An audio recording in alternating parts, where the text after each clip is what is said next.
and welcome back to my channel. So I know I talked about it at the beginning in text on yesterday's vlog, but yesterday should have been a Mental Monday and it wasn't, and there should have been a vlog up on Sunday and there wasn't.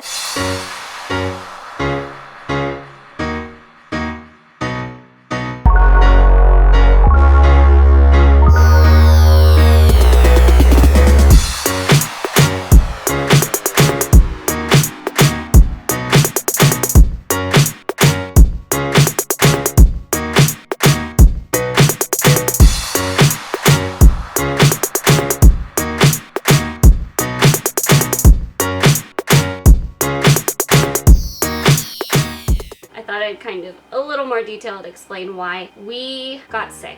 We got very, very sick. I had plans to go to church on Sunday and go grocery shopping after and come home and edit the vlog and get it up when I got home. It still would have been later in the day than I want to be my consistent time of uploading, but it still would have been up that day. No big deal. I've done it that way quite a bit before, so I didn't think anything of it. So I didn't stay up late and try to finish it the night before. I figured I'd just finish it when I got home, and I thought it would be up by 2:30 or 3. So I got up Sunday morning and Andrew was getting sick and he didn't go to work. I made sure he was okay and I went to church. At that point I was feeling fine. And then I went to the grocery store after, and when I went to the grocery store, as I was walking around, I started feeling really sick and I grabbed a few things really quickly, as much as I could figure out in not feeling good, and I came home and then I started getting sick. So I tried really hard that whole time. Once I got to a point of being able to sit up long enough to edit, and that didn't end up being until 8 o'clock, and I didn't last for more than like 5 minutes. I didn't even finish my homework that way. I finished my homework on my phone.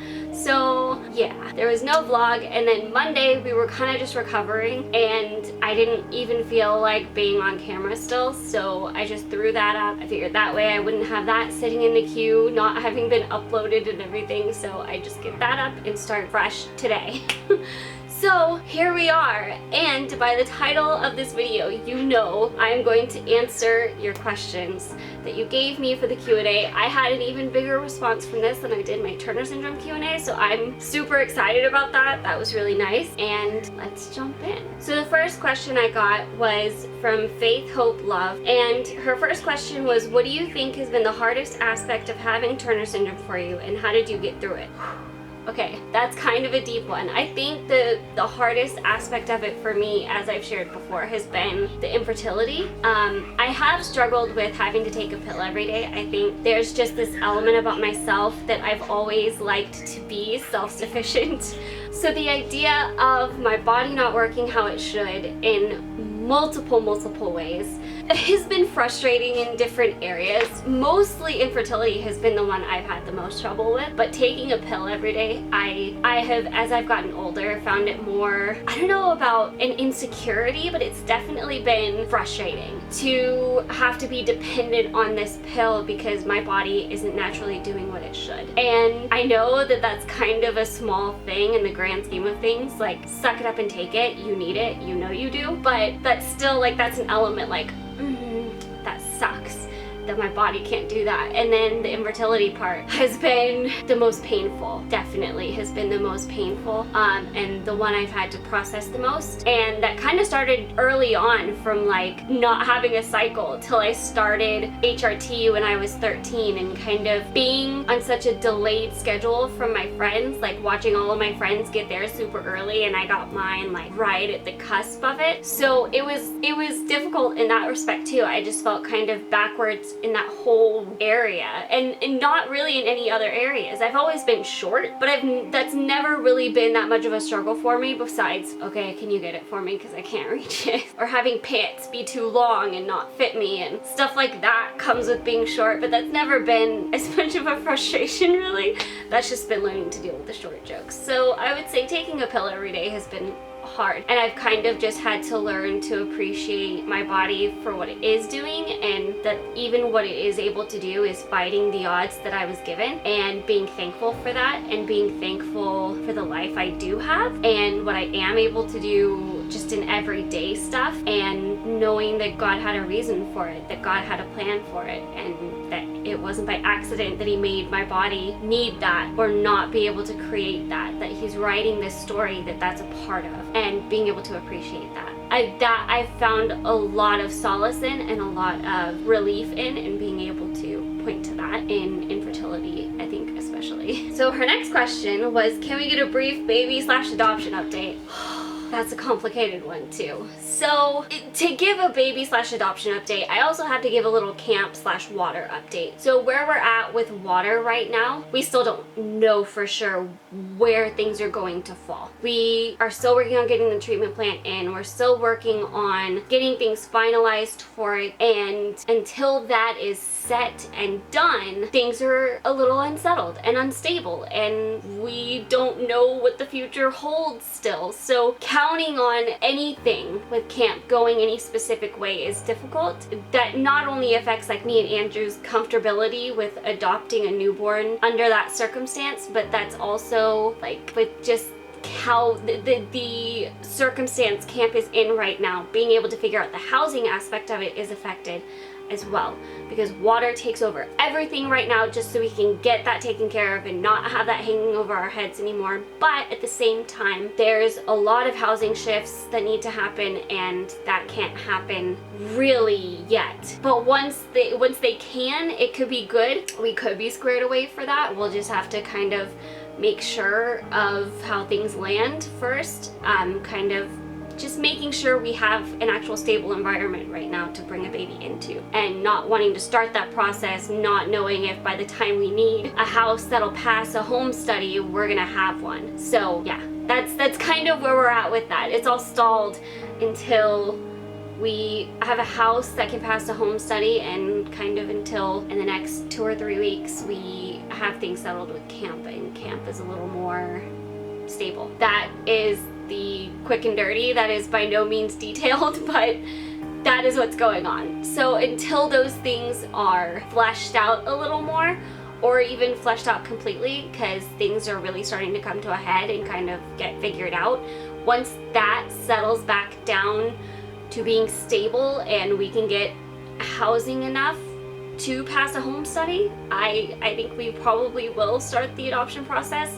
But I can't say for sure when exactly we will be at that point. I hope it's sooner rather than later. I would love it to happen very soon. I would love to, as soon as we can. So we'll have to see. Hopefully we find that out pretty quickly. Things are coming to a head, so I don't think it's gonna take too much longer, but I can't say for sure when. I just really, I don't know how any of this is gonna go. I don't know what kind of decisions we're gonna need to make or anything like that, so I can't say for sure when we're gonna hit that.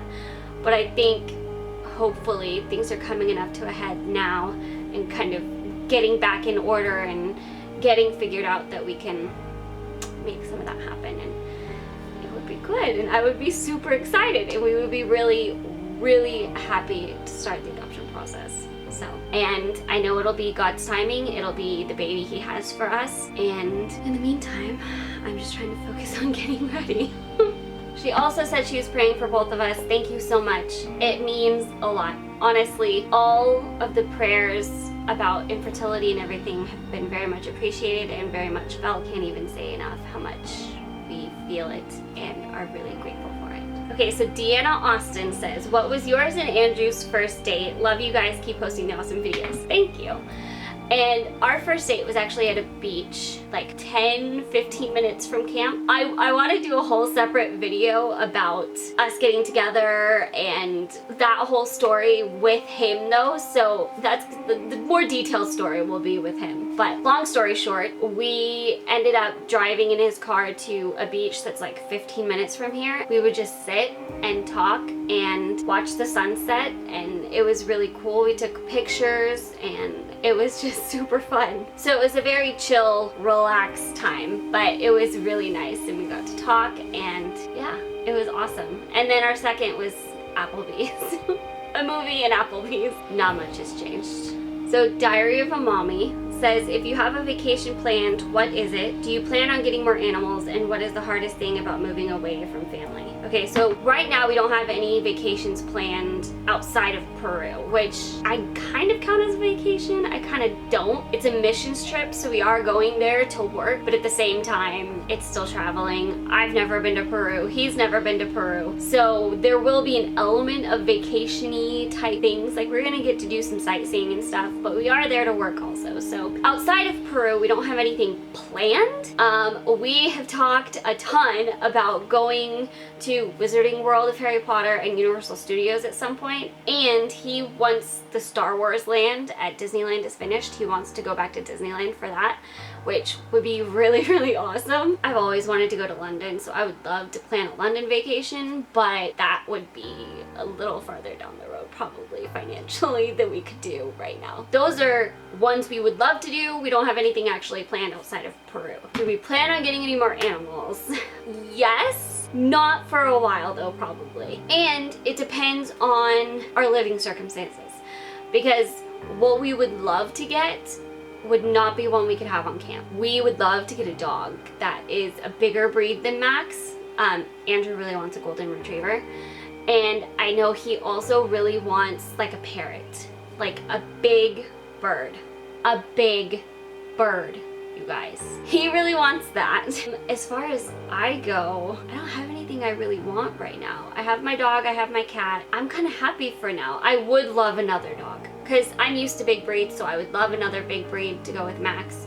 I was really excited to get a small dog, but I grew up with big dogs, so I love big dogs. That would be our main focus probably, would be getting another dog or getting his bird. So as far as that goes, that's what we would look at getting if we were to. We don't have any plans to yet, but that's what we've talked about. So what is the hardest thing about moving away from family? Oh Lord. I could talk about this forever, actually. I could do a whole separate video on this. Maybe I'll do a Mental Monday about it, because it can be really difficult. It can be really challenging. It's such an adjustment if you're close with your family. And I know that sounds like duh, but you don't realize how much you're used to them being there until they're not that easily there. And then there's the whole complication of figuring out when to see them, figuring out timing for that into your schedule of stuff that, you know, we're 3 hours away. So to go see my family, I have to plan, usually I have to have 2 days off just to not have to make a 6-hour round trip in one day, which I think we have done before, but it's not fun. It's a lot of being in the car and really exhausting. The timing aspect of it is difficult, and not being able to just, hey, come over, or if there's something happening, having it be this major question of, are we functionally able to go?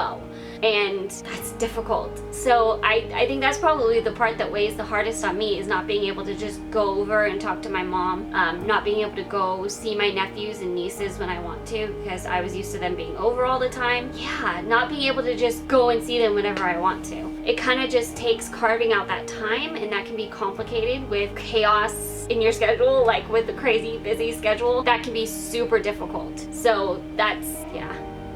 Not being able to just go and talk to my mom when I want to, or go and talk to my aunt when I want to, has been hard, because I used to talk to them about like everything, and it was so easy to have that opportunity, and now I have to work for it so much more to be able to, just because we're 3 hours away. And I know, yeah, hello, you have technology, but it's not the same. Definitely work. So the last ones are almost rapid fire from Running Bear SF. He says, if you could have any superpower, what would it be and why? Invisibility, because I really have always wanted the invisibility cloak from Harry Potter. Would you ever want to own your own clothing line? It would be cool, but I don't think I have the knack for it. How many languages do you speak? Fluently, 1. I know quite a bit of Spanish though, and I really want to be fluent in Spanish. Would you rather be a pirate or a mermaid? Ooh, totally mermaid. If you can be any famous dead person, who would it be and why? Lucille Ball, no question. Because I love her, and I would so love to hear her stories from movie sets and just that time period, and that time period Hollywood. Oh my gosh, I would love that. What is your favorite hobby? Right now, probably editing, and learning editing and YouTube is probably my biggest hobby. I don't end up having time for much else. I love listening to podcasts though, and I do love writing. I really love writing, even outside of like school assignments. I love writing, so that's really fun too. What's your favorite book? Probably the whole Harry Potter series. Out of the whole Harry Potter series, I would say the last one. Deathly Hallows is probably my favorite. Will you have a Brooke TV t-shirt? I would love to. I've thought about doing like a t-shirt campaign on the different websites they have, like Teespring and everything. I don't know if you guys would be interested in that. Let me know in the comments below if you would, because that would be awesome. I've been debating if that would be something that really got me traction. If you guys think you would be interested in it though, I could definitely look into it. So let me know in the comments below. Do you like Japanese anime? I do not watch Japanese anime at all. I had a lot of friends in high school that did, so I knew a little bit, but not really much. I never really got into it. What's your favorite color in food? Ooh, my favorite color is blue, which is funny if you watched my color blindness video. Watch it and you'll find out why. My favorite food is my grandma's casserole with potatoes and ground beef and cream of mushroom soup. Oh my gosh, it's so good. That or green bean casserole are my favorites. Have you ever colored your hair? Yes. I actually colored my hair brown just to see what I would look like with darker hair. And then I have bleached my hair to do it brighter because my hair has grown darker as I've gotten older. It used to be bright platinum blonde naturally, and as I've gotten older it's gotten darker. But I also did an auburn red all over, and then my bangs were like fire engine red when I got really adventuresome, which was cool, except the fire engine red faded into bubblegum pink within 3 days, and that was annoying because it was supposed to be red, even though I got compliments on it. But you know, it was supposed to be red. Do you ever want to move out of the United States? And if so, where would you want to move to and why? I wouldn't mind leaving the US. I would go to England, if anywhere. Just because I'm obsessed. I maybe could live in Canada also, but I would choose England first. Would you rather want to own a coffee shop or a tea shop? Coffee shop, definitely. I'm a coffee girl. All the way. I'm a coffee girl. Okay, so I think this video is quite long enough. This is a really long video, but I hope you enjoyed it. I hope it gave you some insight and some answers. If you have any more or any other specific topics you'd like to see a whole video on, I would love to hear that in the comments below. Let me know. And if you have any specific questions you would like to see me and Andrew talk about in a relationship video for me and him, leave those below too, because I really want to do one. I've had a couple requests to hear more about our story, so that'll give us some good stuff to talk about and see what you guys want to know about our story. I hope you enjoyed this. If you did, give it a thumbs up and share it with everybody. And if you are not already subscribed to my channel, click the screen and subscribe, and you can see when the next video comes out. And I will see you guys tomorrow. We will get back on track. Bye!